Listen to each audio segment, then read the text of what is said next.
একবার একজন হুজুর তার বউকে নিয়ে বাসে উঠলেন।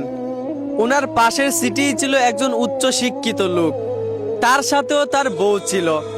হুজুরের বউ ছিল পর্দা অবস্থায়, গায়ে ছিল বুরকা, আর ওই উচ্চ শিক্ষিত লোকটার বউ ছিল একটু খোলামেলা অবস্থায়।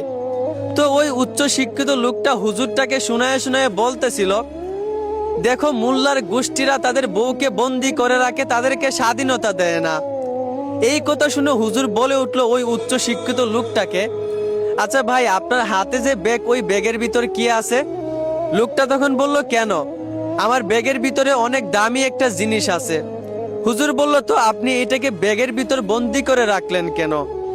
লোকটা বলল, এই জিনিসটা আমার কাছে অনেক মূল্যবান, যেন কোনো চোর বাটপারের নজর না পড়ে, তাই এই জিনিসটাকে আমি খুব যত্ন সহকারে ব্যাগের ভিতরে ডেকে রেখেছি।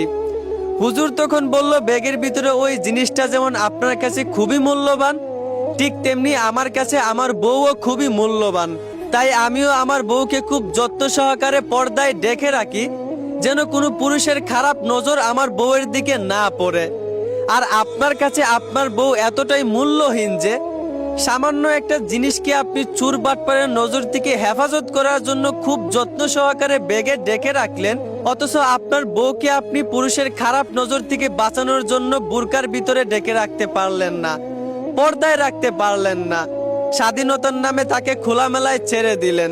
আসলেই আমাদের সমাজটা আজ এমন হয়ে গেছে, স্বামীরা তাদের বউকে স্বাধীনতার নামে বাজার হাটে ছেড়ে দেয়, আর মা বাবা তাদের 16-17 বছরের মেয়েটাকে স্বাধীনতার নামে ছেলে ফ্রেন্ডদের আড্ডায় ছেড়ে দেয়। অথচ আল্লাহ বলেন, ওয়াকারনা ফি বুয়ুতিকুন্না ওয়ালা তাবাররাজনা তাবাররুজাল জাহিলিয়াতিল উলা। হে নারী, তোমরা গড়ে অবস্থান করো, জাহেল মূর্খ নারীদের মতো রাস্তাঘাটে বেপরদায় বের হয় না।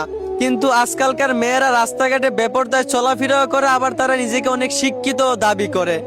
তাই আমি সবসময় স্পষ্ট ভাষায় বলতে চাই, যারা আল্লাহর আইন অমান্য করে রাস্তাঘাটে বেপরদায় চলাফেরা করে, তারা কখনোই শিক্ষিত হতে পারে না।